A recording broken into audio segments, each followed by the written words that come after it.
It's been a while since I last did a video like this, huh? Let's start it off with clones, I suppose. Just a nice and simple video. So, about the April Fool's joke. Well, the thing is, I vowed to never ever make a response video kind of responding to comments or anything because these people genuinely don't care about Yugoslav war music. The joke was, no real response video having this supermassive, epic, chocolatey fudge-covered swirl takedown that would make people look so dumb and hashtag pwned. When I look at Britannica's social media, I realize that he named himself Secretary aCOD, which, if your media literacy is not very good, he's a self-proclaimed Secretary of Sargon of aCOD, the world-famous and world-renowned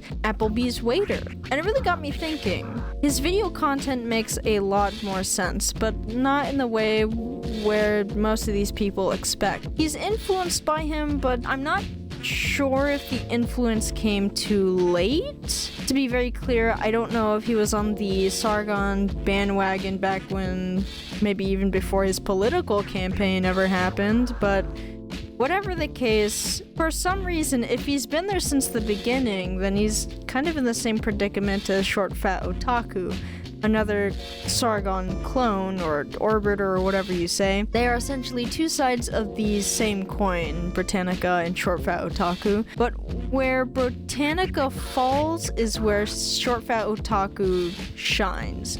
Dev does a lot of research, and he really thinks about the topics, no matter how ridiculous they are, especially if he needs to comment on a non-controversy and, well, call it a non-controversy, he'll do just that. He's very no-nonsense, and it's not to say that I agree with everything, like, for example, the Bud Light thing. No, Dev, you don't need all of this shit. Bud Light stock is always going down. It was always doing bad. And this whole entire ad campaign is just to kind of cover up the losses and say, see, going woke really does mean going broke. And of course, that buffer didn't really work in terms of their stock price, but it did work for the public. If you really want political videos that kind of keep you up to speed with the cultural landscape, and not another, this is the tolerance left in 2023. All I'm really saying is, Britannica, you really gotta do better in terms of your content. I know that Routledge had a big influence on him because he's now traveling the world, I think ever since the Taliban thingy that happened. So wherever that may lead him, good luck, because I know I'm not gonna wish death upon him. That's really stupid. Hopefully this guy can improve his content and hopefully he can do a little better, because from what it looks like, an anime loving basement dweller is doing a better job than a so-called journalist who is traveling the world. Crazy how that works. Alright, so now I've got that off my chest, let's talk about something a little bit more non-political. How about the Mario movie? Anyone see that? Yeah, that's how long this video has been on the back burner. It's been some time. I mean, to me, I think the movie is like a good 4 out of 10. The reason why I say that is because it really relies on fan service. As Your Movie Sucks would say perfectly, it's very lazy, but for some reason it gets a lot of praise because it has the things in there. I didn't really like it pace-wise because in the beginning they're establishing everything, they're holding your hand, making sure that every concept that they introduce is in depth, and then halfway through the movie they're just expecting you to already know what certain things do. For example, like the power-ups. But that's all I really have to say about that movie. What does this have to do with clones? Well, I feel like this movie is in a similar predicament to the MonsterVerse movies. If you don't know what the MonsterVerse is, it's basically the American Godzilla films that were produced from 2014 to 2021, I think. These films are widely acclaimed by fans and not really liked by critics, and it's one of those rare exceptions where I find that the critics are right, and if you tell the fans, they get their panties in a wad over it. I myself didn't really like 2014. It was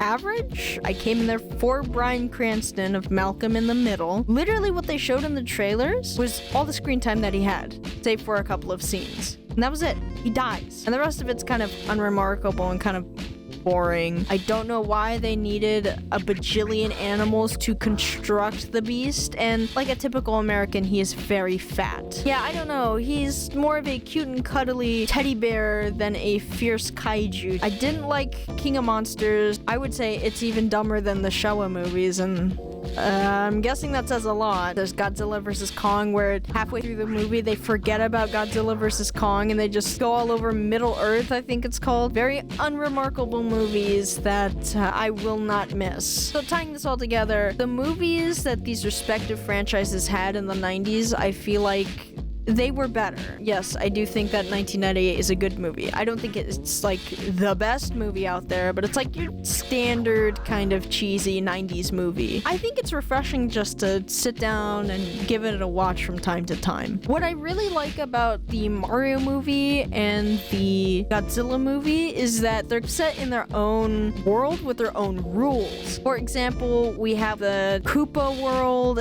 It's like this dystopian, strange, futuristic paradise. You have the Goomba making machine, and Toad looks like that one guy, I think his name is Teddy from Mother. In 1998, they have their own Godzilla that is literally an irradiated iguana, and it can asexually reproduce, and since it's not like some weird nuclear dinosaur mutation thingy, it's vulnerable to like missiles and guns and whatnot. It's also very intelligent. I'm not saying that these movies are perfect, but I feel like if you just treat them as their own standalone movies, I feel like they really were. I was totally immersed in the Mario Brothers movie. I love the decisions that made sense in 1998 because it was really bizarre seeing these soldiers with heavy artillery and rifles running through the streets of, I think it was San Francisco in 2014. Like,